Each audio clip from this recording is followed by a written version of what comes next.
Hi guys, welcome back to the channel. ఈ రోజు అయితే ఎస్యూవీ సెగ్మెంట్ లో ఒక జబర్దస్త్ వెహికల్ అయితే తీసుకొచ్చాను. సో ఈ వెహికల్ చూసుకున్నట్టయితే మనకి eco sports titanium petrol variant లో అయితే తీసుకొచ్చాను. నీట్ అండ్ వెల్ మెయింటైన్ ఉంది. సో ఆల్ ఓవర్ వెహికల్ లో ఓన్లీ చిన్న వన్ స్క్రాచ్ ఉంది. అది కాకుండా యాక్సిడెంట్ ఫ్లోడ్ డామేజెస్ ఏది లేదు. Top and neat and well maintain condition లో అయితే తీసుకొచ్చాను. చూడొచ్చు ఈ కండిషన్ లో ఉంది వెహికల్. సింగిల్ ఓనర్ వెహికల్ ఇది. ఈ వెహికల్ టైర్స్ చూసుకున్నట్టయితే మనకి 70% టైర్స్ అయితే అవైలబుల్ ఉన్నాయి. Petrol vehicle.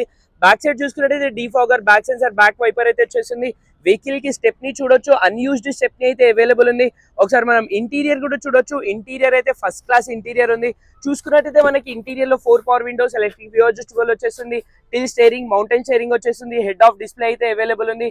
4 power Windows. చూసుకున్నట్టయితే వెహికల్ ఈ కండిషన్ లో ఉంది. 5+1 గేర్ బాక్స్. వెహికల్ కి 2 ఎయిర్ బ్యాగ్స్ పాటు అయితే రావడం జరుగుతుంది. ఒకసారి బ్యాక్ సైడ్ కూడా చూడొచ్చు. Neat and well maintain leather seats అయితే అవైలబుల్ ఉన్నాయి. వెహికల్ కిలోమీటర్ గురించి మాట్లాడితే 42,000 కిలోమీటర్స్ డ్రివెన్ ఉంది. వెహికల్ ప్రైస్ గురించి మాట్లాడితే 7,30,000 ఆస్కింగ్ ప్రైస్ ఉంది. ప్రైస్ అనేది ఫిక్స్ ఉండదు, నెగోషియబుల్ అయితే ఉంటుంది.